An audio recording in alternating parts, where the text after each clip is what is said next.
Então, nós vamos continuar falando da carta do apóstolo Paulo aos Romanos. Qual o capítulo que nós estamos? Vamos ver se você está acompanhando. Capítulo 11, graças a Deus, né? Somos perseverantes e vamos cumprir todos os capítulos em nome de Jesus. E a gente já está se preparando para estudarmos outra carta. Amém?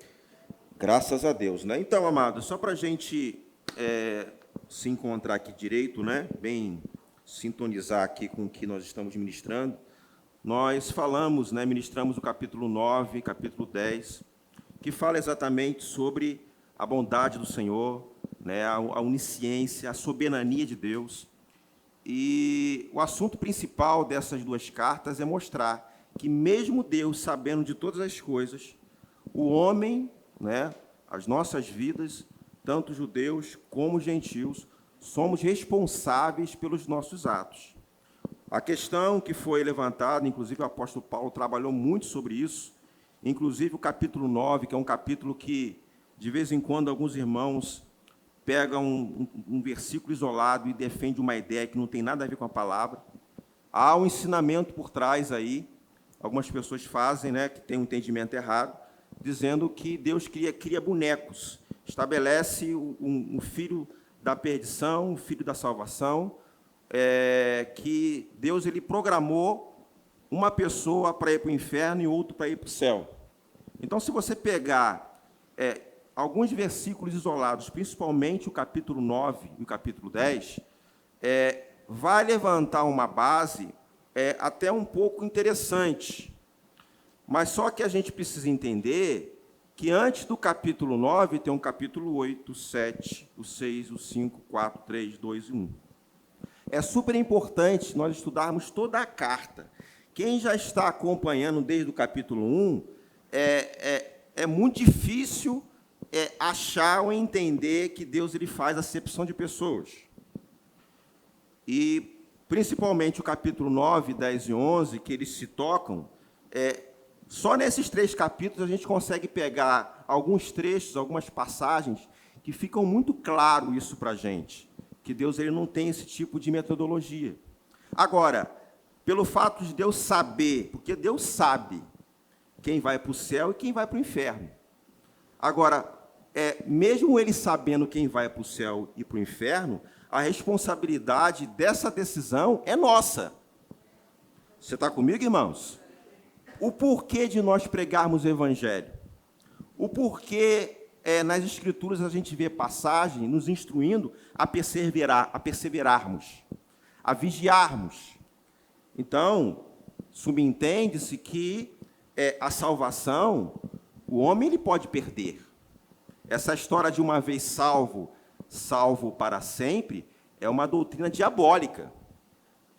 E tem muita gente, tem igrejas aí, homens de Deus, principalmente na internet, você vê várias ministrações defendendo essa linha. E o que me assusta é que, de vez em quando, a gente vê, consegue encontrar alguns ministros que mudaram a mentalidade porque exatamente se infiltraram ou deixaram-se levar por essas doutrinas de demônios. E a gente precisa estar atento com relação a isso. E tem muita gente pensando assim, poxa, se eu sou filho da perdição, porque às vezes a pessoa pode entrar numa utopia, achar que não tem jeito não, porque o diabo está trabalhando por trás disso tudo. O diabo ele pode tentar convencer alguém que ele não vai para o céu. Poxa, se eu não vou para o céu, para que eu vou estar na igreja? Para que eu vou me esforçar? Se já percebo que eu não consigo ficar dentro de uma igreja. Tem muita gente assim. E o diabo ele começa a soprar. Você não tem jeito. Está vendo como é que você não tem jeito? Você já é a terceira ou quarta igreja que você se envolve e você não consegue se firmar. E tem gente abraçando essa ideia. Aí houve uma ministração como essa e fala assim, é isso mesmo. Eu estou vendo que eu não fui chamado para estar dentro de uma igreja. Vou ficar no mundo mesmo. Sou filho da perdição. É uma doutrina de demônios. Então, só recapitulando aqui, irmãos, que o apóstolo Paulo, quando ele fala sobre esse assunto, a ideia principal, o objetivo desse trecho da carta é mostrar a soberania de Deus, os projetos de Deus, os desígnios de Deus, a forma como Deus administra.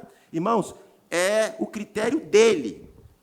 Porque, às vezes, a gente entra naquela situação pensando assim, por que Deus não age dessa forma? Por que não poderia ser dessa maneira? Mas, irmãos, quantos aqui sabem que Deus é mais inteligente que a gente? Deus é mais inteligente que você. Amém, irmãos? E você vê, e principalmente nesses 3 capítulos, a gente vai trabalhar o capítulo 11, onde Deus ele transforma uma maldição em bênção. Por uma decisão de um grupo de pessoas, ele pôde, com a sua estratégia, abençoar um outro grupo. A gente vai ver isso na carta. E quando a gente estuda a carta de Romanos, a gente consegue entrar na mente de Paulo. Por isso que o apóstolo Paulo é chamado apóstolo do fundamento, né? Onde Deus ele revelou um mistério profundo. E não é difícil de você entender, mas precisa estudar. E mostra exatamente, irmãos, a grandiosidade de Deus, a arquitetura de Deus para salvar o homem. No final das contas, você percebe que Deus, a todo momento, trabalha a todo momento, a todo tempo, para salvar a humanidade. Só que precisa haver uma decisão. Então, Deus vai fazer a parte dele. Agora, o homem precisa fazer a sua parte. Amém, irmãos?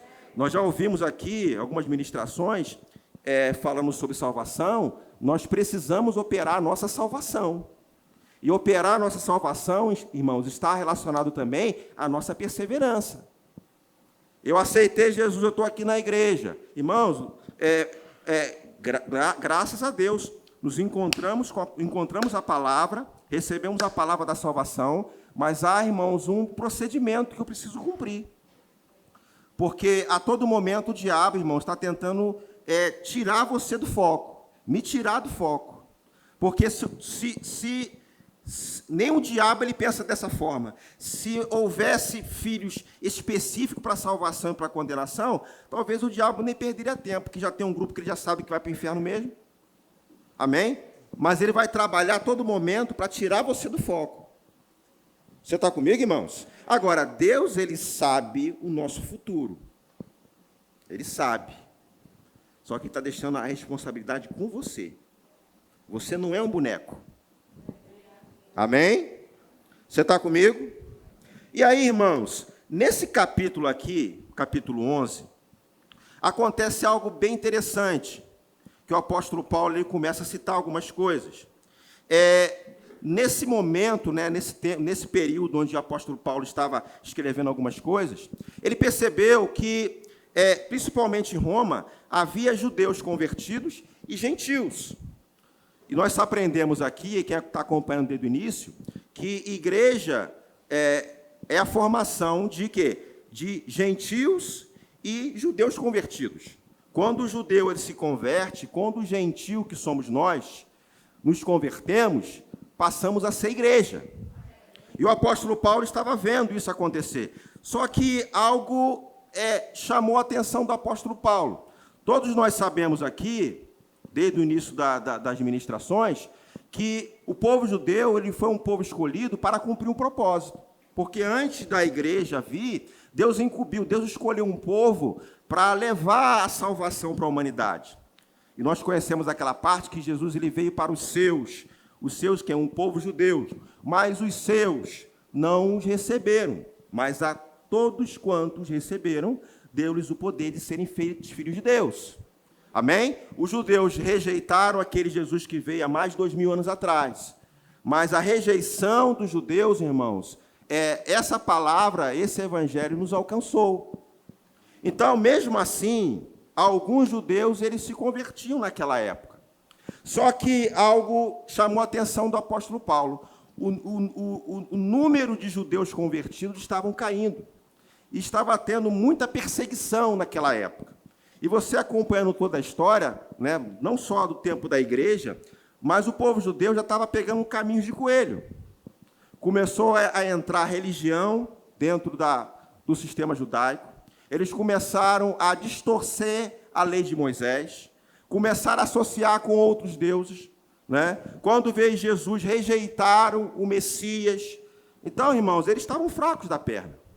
E aí o apóstolo Paulo, ele percebeu isso, onde o número dos gentios estava aumentando e os judeus estavam, o número de judeus convertidos estavam diminuindo e havia muita perseguição ao povo gentil. E aí no versículo 1, eu quero que você abra a sua Bíblia agora, no versículo 1 de Romanos capítulo 11, ele faz uma pergunta: terá Deus, porventura, rejeitado o seu povo? Esse povo que ele está falando aqui, gente, é o povo judeu. Por que ele faz essa pergunta? Exatamente pelo fato do projeto que Deus estabeleceu para o povo judeu não ter ido adiante. E aí alguém poderia perguntar: será que Deus rejeitou o seu povo? Será que pelo fato do povo judeu não aceitar o propósito, não cumprir o propósito, acabou para eles? Aí o apóstolo Paulo, ele já dá a resposta. Olha aí, continua lendo. Ele já dá a resposta. De jeito nenhum. Aí ele fala assim: olha aqui para mim. Eu sou israelita, da tribo de Benjamim. O Senhor não me rejeitou. Amém? Então aqui o apóstolo Paulo, por mais que o número de judeus convertidos tenha caído, e quando a palavra traz exatamente do propósito, da salvação dos judeus, ele fala dos judeus como um todo, uma nação. Mas dentro desse processo todo, havia judeus se convertendo e se tornando igreja, né? E mesmo assim, irmãos, nessa conjuntura, Deus ele não rejeitou o seu povo. E aí, irmãos, no versículo 2, ele fala: Deus não rejeitou o seu povo, a quem de antemão conheceu, ou não sabeis o que a Escritura refere a respeito de Elias, como insta perante Deus contra Israel, dizendo... Ele está citando aqui, vou dar uma pausa, ele está citando aqui 1 Reis, capítulo 19. Lembra daquela passagem que Elias ele fugiu de Jezabel? Naquele tempo lá, Israel estava fraco das pernas, começou a se associar lá a alguns deuses naquela época, e a ponto, inclusive, de Elias até fugir de Jezabel, Jezabel tentando matá-lo. Lembra dessa história? Né? E Elias ele fez uma oração: Senhor, como é que vai ser? O que vai ser de mim? Os profetas foram mortos, né? Jezabel se levantou contra mim, só tenho eu. E aí, o que Deus fala? Se você voltar lá, se você for em 1 Reis, capítulo 19, você vai ver essa história. Onde Deus vai falar assim: mas tem 7.000 homens remanescentes que não se entregaram. Então, o apóstolo Paulo está trazendo, irmãos, essa figura, ou figura não, algo que aconteceu lá atrás e representa a vida dele naquela época, onde ele estava até mesmo na mesma condição que Elias, porque Elias passou por uma situação dessa, onde Israel estava fraco das pernas, começou a entrar na onda de Jezabel, né? Profetas lá que andavam com ele, começou a se envolver com outros deuses, e Elias olhou assim: eu estou sozinho, como é que vai ser da nossa vida? E por isso que o apóstolo Paulo está citando. Só que Deus ele lembra o apóstolo Paulo: olha, tem homens que estão firmes, viu? E a Bíblia chama esses de remanescentes fiéis. 7.000 homens que não se curvaram a Baal. Amém, irmãos? Você está comigo? E aí no versículo 3, ele continua falando sobre isso, né? Senhor, mataram os teus profetas, arrasaram os teus altares, e só eu fiquei. e procuram tirar-me a vida. Que lhe disse, porém, a resposta divina? Reservei para mim 7.000 homens que não dobraram os joelhos diante de Baal. E aí, como nós falamos aqui, o remanescente fiel. Versículo 5. Assim, pois, também agora, no tempo de hoje, sobrevive um remanescente segundo a eleição da graça. E se é pela graça, já não é pelas obras. Do contrário, a graça já não é graça. O que ele está querendo dizer sobre isso, irmãos? O povo judeu, ele cria no projeto da salvação através das obras. Só que nós aprendemos aqui, o apóstolo Paulo ensinou muito bem sobre isso, que a nossa salvação é mediante a Cristo Jesus. Nós somos justificados por Cristo Jesus. A salvação pela qual nós concorremos, irmãos, não são pelas obras, mas pela fé em Cristo Jesus. Nós acompanhamos lá o capítulo 4 e citamos Abraão, o mesmo modelo de fé que Abraão creu, por isso ele foi justificado. Estamos, irmãos, linkados a Abraão, porque, irmãos, o estilo de fé, de salvação que Deus estabeleceu, ou o modelo de fé de salvação que ele estabeleceu, foi essa: crer em Jesus Cristo. Você é salvo, irmãos, não pelas suas obras, mas por crer em Cristo Jesus. Amém, irmãos? Você está comigo? Diga graças a Deus. Aleluia. Aleluia. Versículo 7. Que diremos, pois? O que Israel busca, isso não conseguiu, mas a eleição alcançou, e os mais foram endurecidos. O que o apóstolo Paulo está falando aqui, irmãos? Dentro do processo todo, ele viu que o povo judeu não assumiu o propósito pelo qual eles foram chamados para fazer. Sendo que dentro desse processo, havia homens judeus que aceitaram, que permaneceram. Tanto o texto cita aqui, irmãos, aqueles que não se dobraram a Baal. Aqueles homens permaneceram. Agora, o que Deus estabeleceu para aquelas pessoas que não aderiram ao estilo de Deus? Ele fala aqui, olha só o versículo 7, vou repetir. Que diremos, pois? O que Israel busca, isso não conseguiu. Ele não conseguiu o quê? A salvação mediante as obras. Mas a eleição alcançou, ou seja, um grupo de pessoas, irmãos, que foram eleitos, alcançou esse sistema de fé. Mas só que dentro desse processo aqui, irmãos, aconteceu um juízo. E eu gostaria que você prestasse muita atenção nessa parte aqui, porque nas oportunidades que nós temos aqui de ministrar a palavra, nós sempre falamos isso, que Deus não pesa a mão, que Deus não castiga, e é exatamente isso que nós falamos. Mas, irmãos, o sistema de justiça e juízo de Deus é diferente do nosso. Amém, irmãos? Quando nós falamos aqui que Deus ele não castiga e não pesa a mão, é dentro de uma linha de pensamento humano. Porque, irmãos, talvez, inclusive nessa passagem aqui, algumas pessoas possam até falar assim: pastor, mas se o senhor está dizendo aqui que Deus ele castigou, que permitiu um juízo para o povo de Deus, como assim, se nós falamos aqui que Deus ele não castiga? Quero colocar uma lenha botar uma centelha na sua cabeça para você pensar um pouquinho.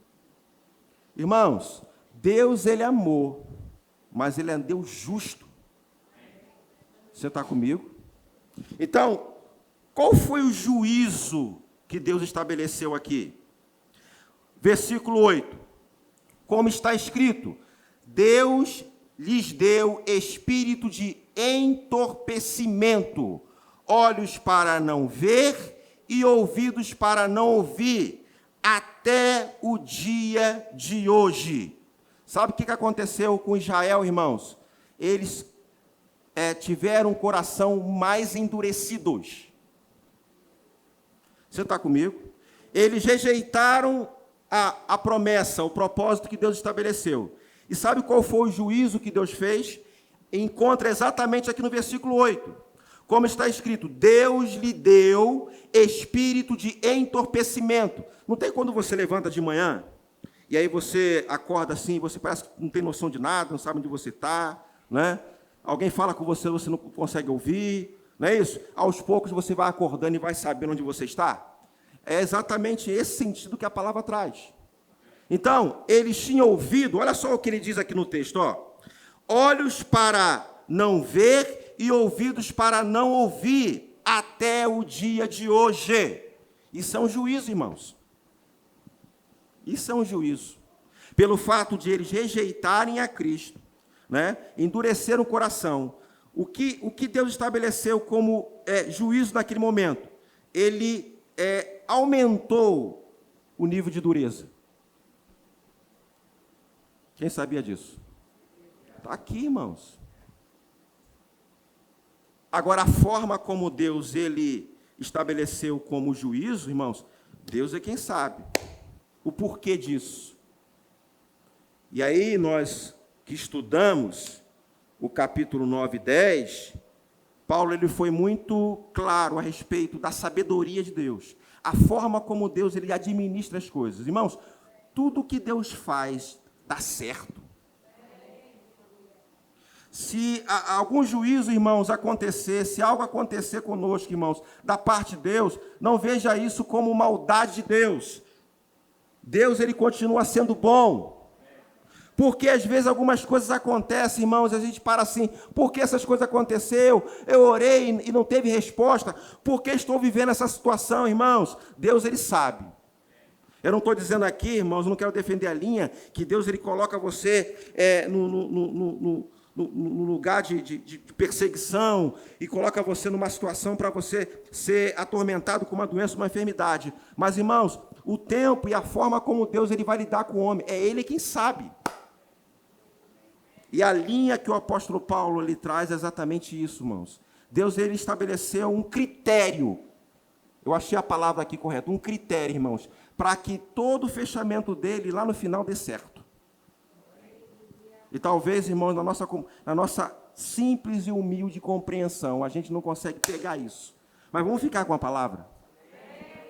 Amém, irmãos? E aí, tanto é que o apóstolo Paulo, ele cita Davi, ele cita o Salmo de Davi, ele cita lá em Salmo 69, olha só o versículo 9 e 10. E diz Davi, torne-se-lhes a mesa em laço e armadilha, em tropeço e punição. O próprio apóstolo Paulo citando Salmos aqui. E ele continua, escureçam-se-lhes os olhos, para que não vejam, e fiquem para sempre encurvadas as suas costas.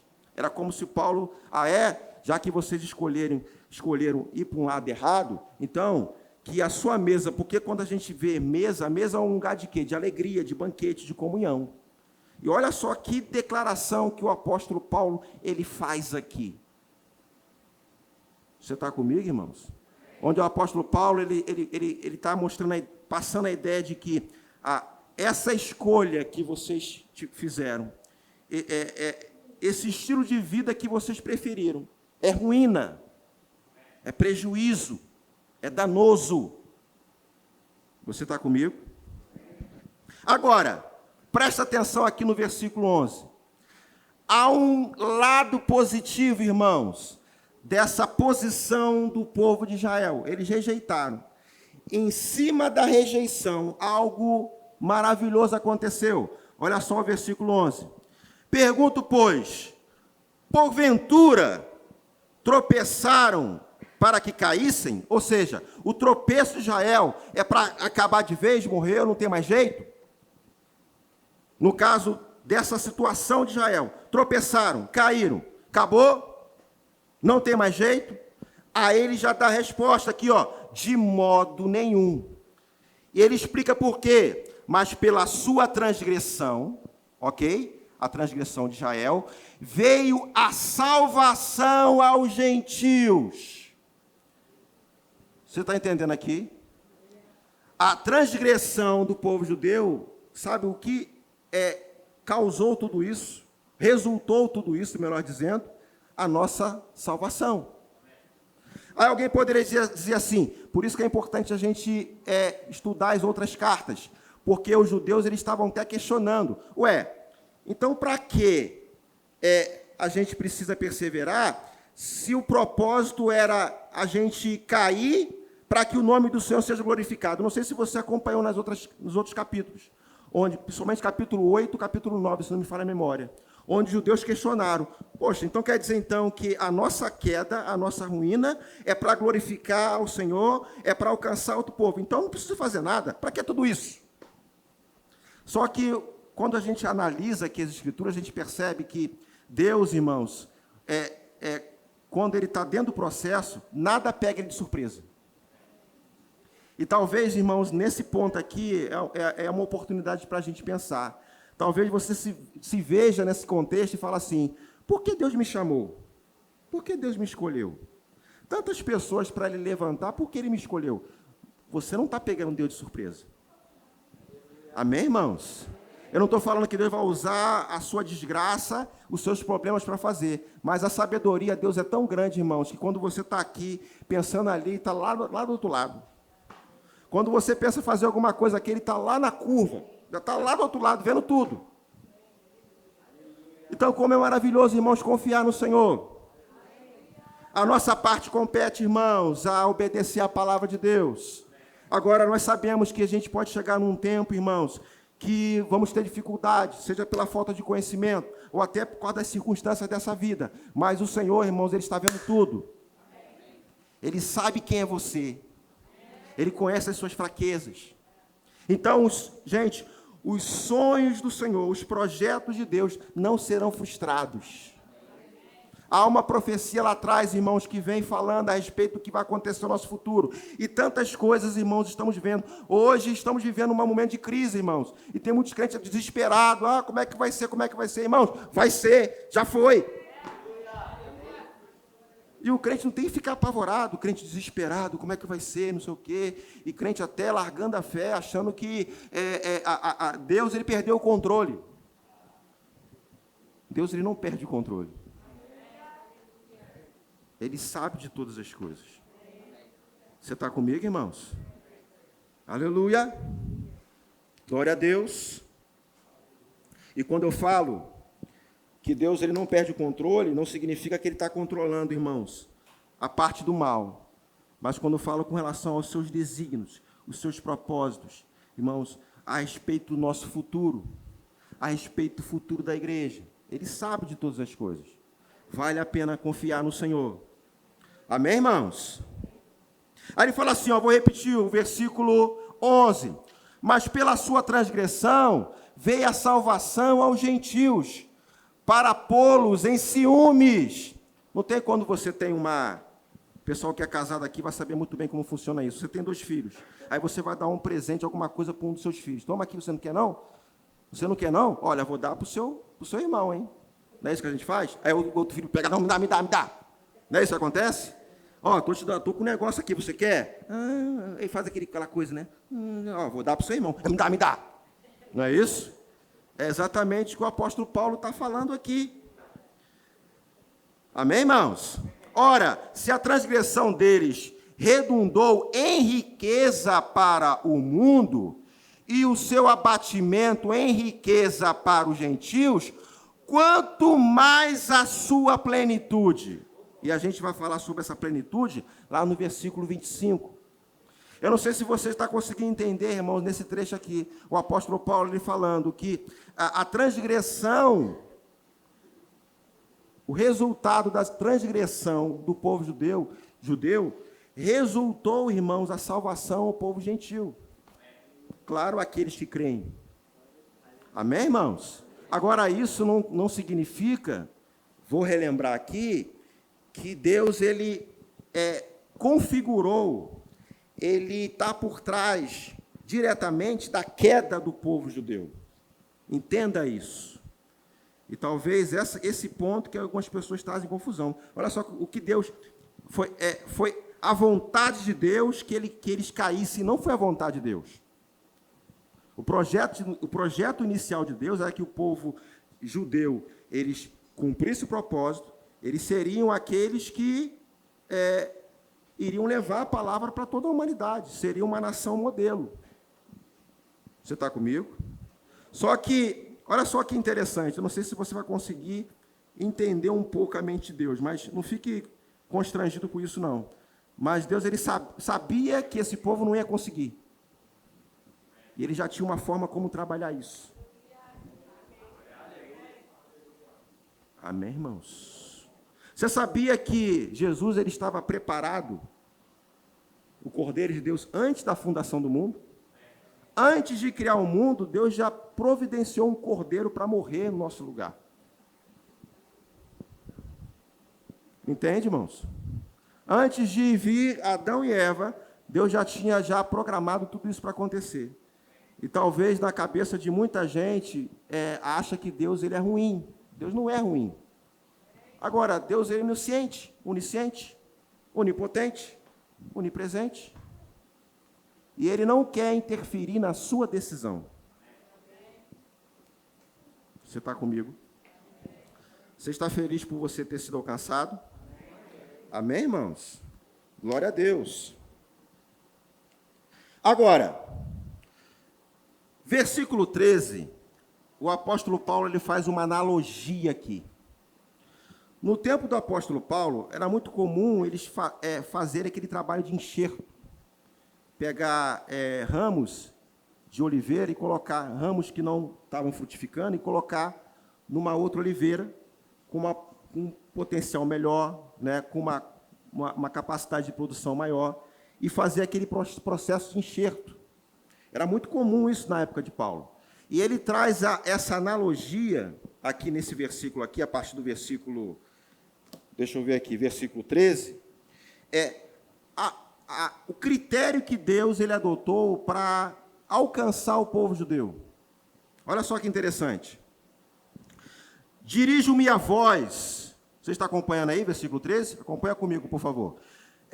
Dirijo-me a vós outros, que sois gentios, visto que eu sou apóstolo dos gentios, glorifico o meu ministério, para ver se, de algum modo, posso incitar à emulação os do meu povo e salvar alguns deles. Ou seja, o apóstolo Paulo vai trazer uma ilustração aqui, justamente pegando trazendo uma analogia do processo de enxerto, para mostrar qual é o projeto, o que Deus vai fazer a partir desse momento, a situação que o povo estava. Porque, irmãos, nessa situação aqui, o apóstolo Paulo estava dizendo, o povo judeu não está perdido. A situação não aconteceu. Será que acabou? Não tem salvação para eles? O apóstolo Paulo está dizendo que não. Só que uma coisa aqui que o apóstolo Paulo estava chamando a atenção do povo gentil. Não sei se você se lembra, no capítulo 4, que o povo judeu estava se vangloriando pelo fato de ter a lei com eles, que receberam a lei de Moisés, e achavam mais santos que todo mundo. E o apóstolo Paulo estava batendo na tecla em cima disso. Olha, a lei que vocês têm por um propósito, para mostrar a realidade sua, como você está. Agora, a salvação não é pelo conhecimento da lei, a salvação é pela justificação em Cristo Jesus. E o apóstolo Paulo exatamente estava chamando a atenção do povo judeu. Em vez deles cumprir o propósito, pregar o evangelho, eles estavam se gabando. E o apóstolo Paulo ele fez questão de corrigir isso. Nesse momento aqui, estava acontecendo o contrário. O povo judeu, aos poucos, não estavam se afastando, né, como o próprio texto diz, lá no primeiro versículo, e alguns judeus estavam se vangloriando. Olha, vocês rejeitaram, mas nós, gentios, estamos dominando. Somos a igreja, somos os reis da cocada preta. E o apóstolo Paulo também corrige os gentios. Quer ver? Olha só.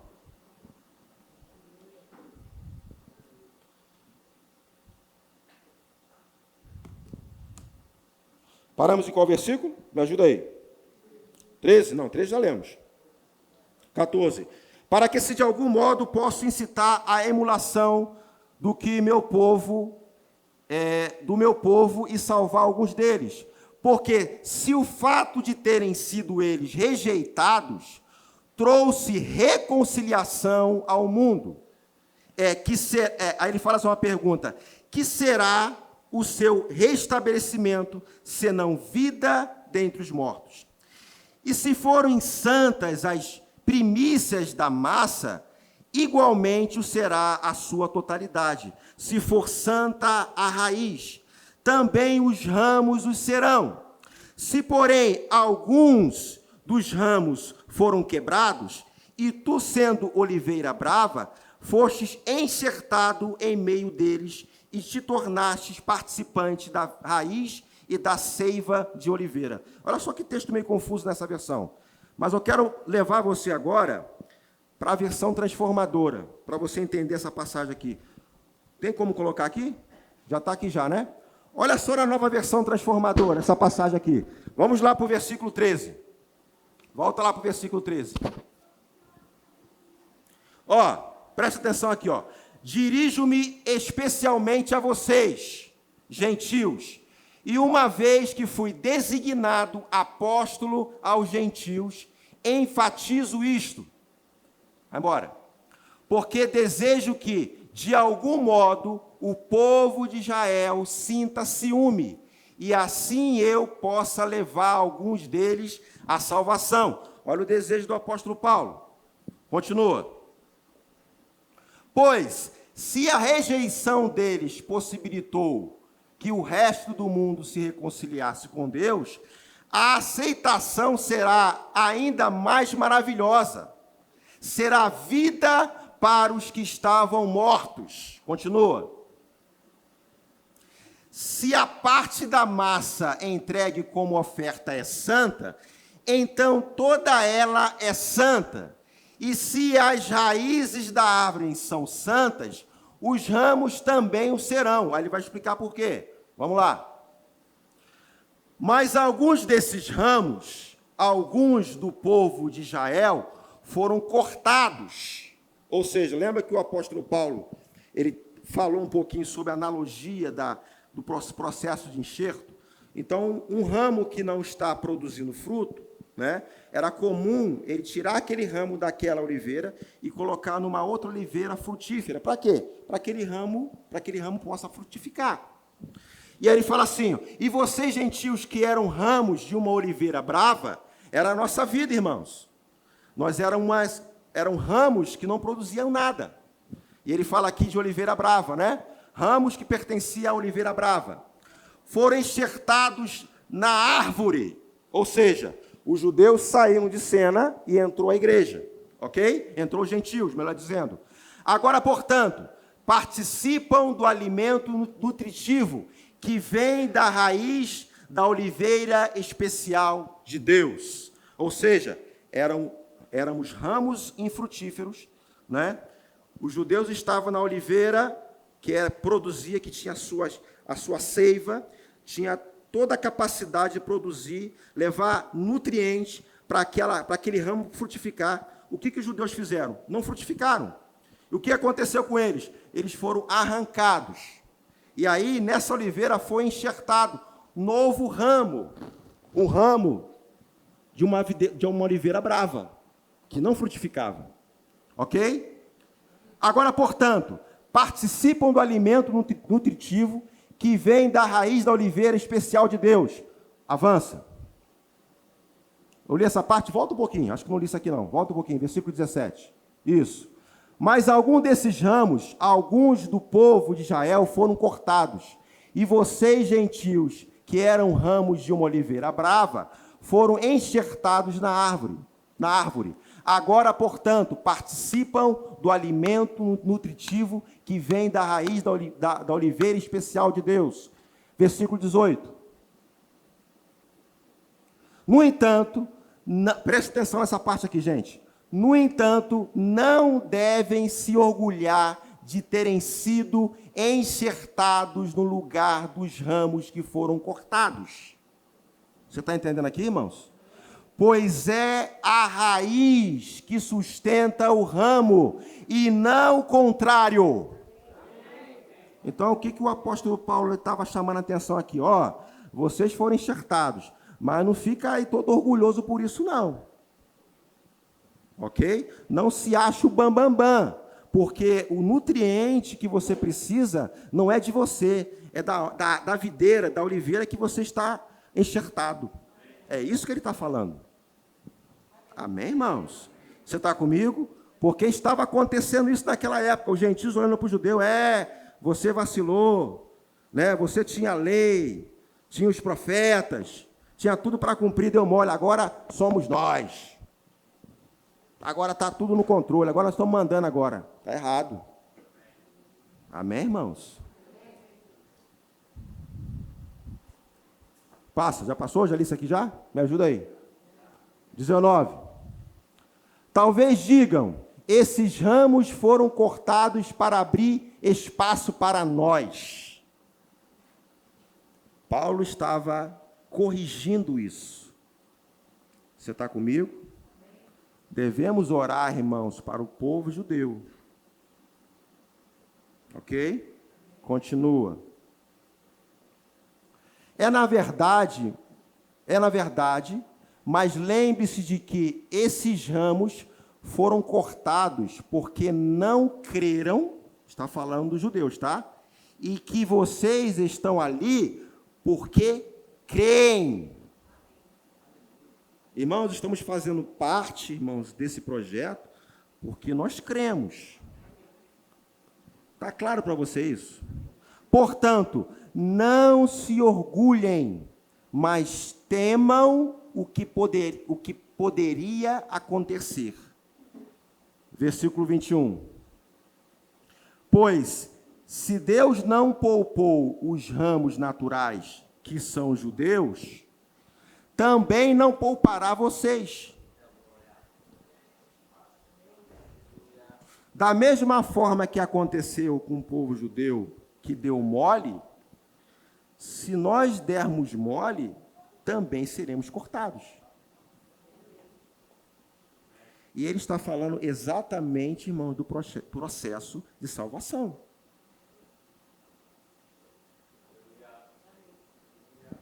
Você está comigo, irmãos? Está claro para você isso? Eu estou pegando aqui na versão transformadora, porque fica mais fácil para você entender. E é exatamente isso, irmãos, que o apóstolo Paulo está falando. Eu não tenho que me gabar pelo fato de ser igreja hoje. Por estarmos, irmãos, claro, estamos desfrutando melhor. Os judeus estavam dentro de uma dispensação, irmãos, que ainda estava para acontecer, porque eles deveriam crer naquele que havia de vir. Nós estamos numa situação em que ele já veio, estamos crendo nele, ele já veio, ele já morreu pelos nossos pecados. Se você comparar com relação às dispensações, irmãos, a igreja está num topo da cadeia alimentar. Mas pelo fato de estarmos desfrutando, irmãos, dessa promessa, nós não devemos nos gabar por isso. Amém, querido? Você está comigo? Versículo 22. Vamos lá. Observem como Deus é, ao mesmo tempo bondoso e... Pastor, você está dizendo que Deus é ruim? Não, Deus é bom. Diga comigo, Deus é bom. É severo com os que lhe obedecem, mas é bondoso com vocês, desde que continuem a confiar em sua bondade. Mas se deixarem de confiar, também serão cortados. Irmãos, esse capítulo 11 aqui é um capítulo claro para a gente, que salvação, se eu não tomar cuidado, eu posso perder. Uma vez salvo. Percebe aqui que quebra toda essa visão de uma vez salvo, salvo para sempre? Sim ou não, pessoal? Amém, irmãos? Não estou querendo te assustar não, né, Igor? Não é assustar não, né? Estou querendo te assustar não. Mas é algo que a gente precisa tomar muito cuidado, irmãos.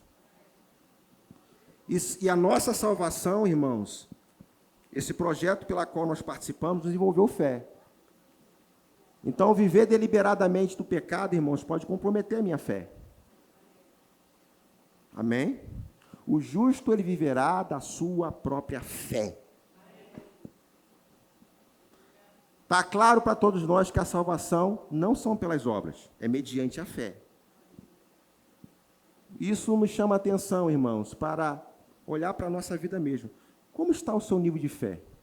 Como está o seu envolvimento com relação às coisas de Deus?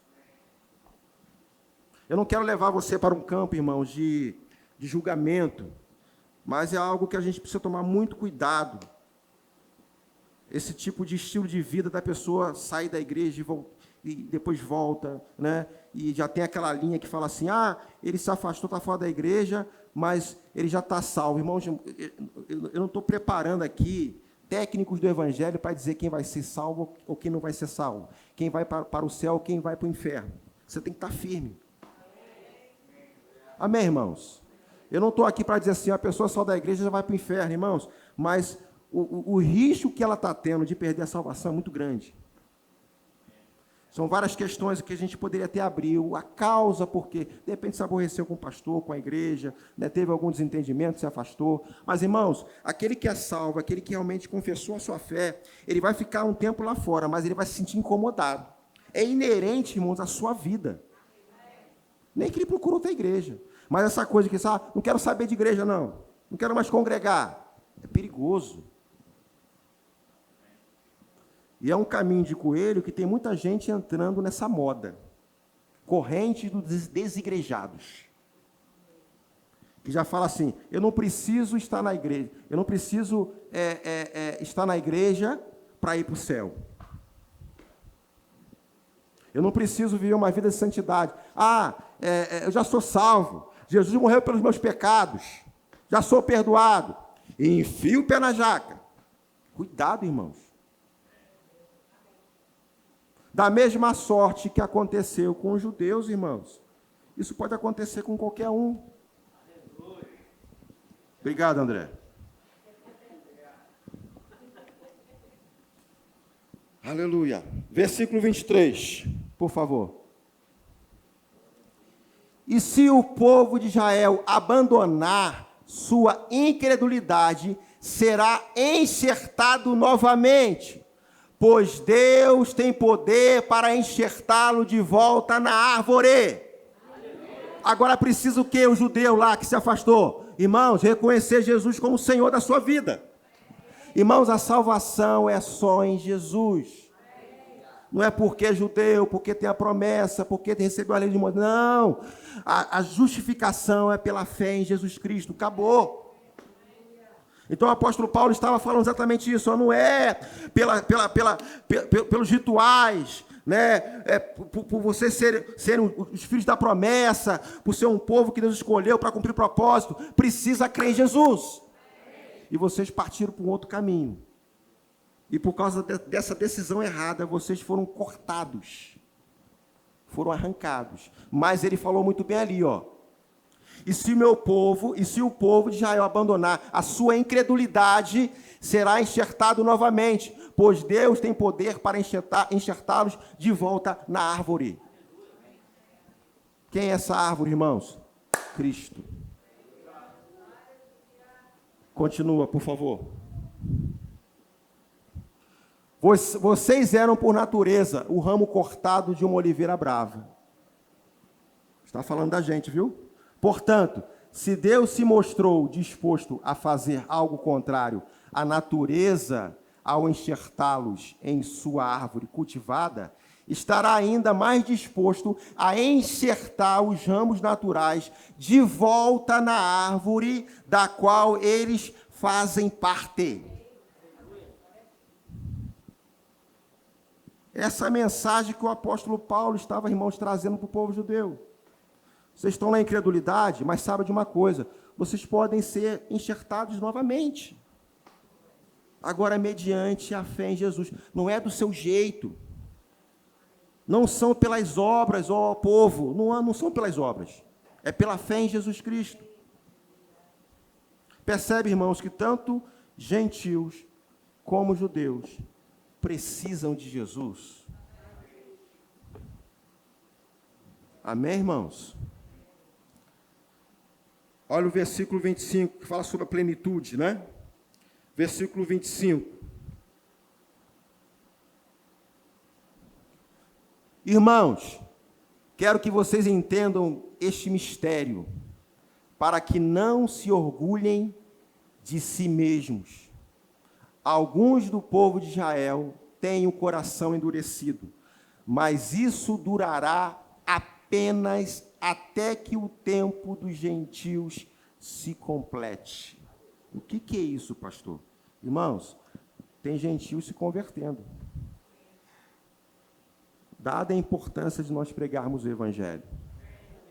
Agora, vai chegar um número de gentios, não sei que número é esse, só Deus é quem sabe. Ok? Quando isso acontecer, irmãos, a nação de Israel vai se converter a Cristo. Agora, como isso vai acontecer? Algumas pessoas falam, alguns teólogos, eles citam que vai acontecer um grande avivamento da igreja. Não está claro muito isso. Mas vai chegar um tempo, irmãos, quando chegar o número dos gentios convertidos, ok? Vai haver uma revolução, irmãos, e o povo de Israel vai reconhecer aquele que veio há 2000 anos atrás como Cristo. E essa passagem é uma passagem escatológica. Se vai ser lá na frente, ainda não está claro isso. A gente precisa estudar a respeito dessa manifestação. Mas há uma informação ali. A plenitude a plenitude é exatamente essa. Quando completar, o tempo dos gentios, Israel ele vai se posicionar. Amém? Versículo 26. E assim todo Israel será salvo, como diz as Escrituras, o libertador virá de Sião e afastará Israel da impiedade. Continua, versículo 27. E esta é a minha aliança com eles, eu removerei seus pecados. Irmãos, é a forma como Deus ele vai agir. Deus ele tem uma promessa com o povo de Israel. Eles pegaram outro caminho, mas uma palavra empenhada, irmão, da parte do Senhor. Isso vai acontecer. Amém? Versículo 28. Muitos do povo de Israel agora são inimigos das boas novas. E isso beneficia vocês, gentios. No entanto, porque ele escolheu seus patriarcas, eles ainda são o povo que Deus ama. Amém, irmãos? Aconteceu tudo isso, mas Deus continua amando o povo judeu. Versículo 29. Pois as bênçãos de Deus e o seu chamado jamais podem ser anulados. Vou repetir. Pois as bênçãos de Deus e o seu chamado jamais podem ser anulados. Versículo 30. Em outros tempos, vocês gentios foram rebeldes contra Deus, mas agora, por causa da desobediência deles quem? Deles quem? Fala alto, pode falar, gente, tem pegadinha não? Isso, vocês receberam misericórdia. Está vendo aí? Continua. Agora eles são os rebeldes, e Deus foi misericordioso com vocês, para que eles também participem da misericórdia dele. Continua. Pois Deus colocou a todos debaixo da desobediência, para que de todos tivesse misericórdia. Irmãos, essa versão aqui, nesse trecho, eu não gosto muito não, como se Deus arquitetasse tudo isso. Né? A gente tem que tomar cuidado com algumas versões. Como se Deus arquitetasse, que eles programasse que eles entrassem em desobediência. Mas não foi assim. Por causa da decisão deles, ok? Deus ele estabeleceu um processo de misericórdia para alcançar outras pessoas que foram nós. Amém?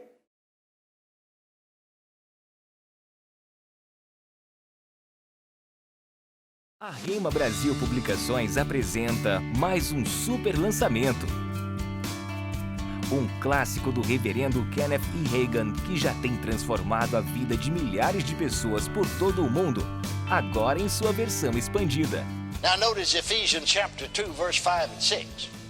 Even when we were dead in sins, hath quickened us together with Christ, by grace are you saved, and has raised us up together and made us sit together in heavenly places in Christ Jesus. Now that's not something that he's going to do. He's already done it. Jesus is at the right hand of the Father. That's the place of authority, you know. If you know anything about it, right hand denotes the place of authority. Notice, and we're seated with him. Glory to God. Glory to God. Muito mais revelação do poder que temos como filhos do Deus vivo. Autoridade do Crente, versão expandida. Adquira já o seu.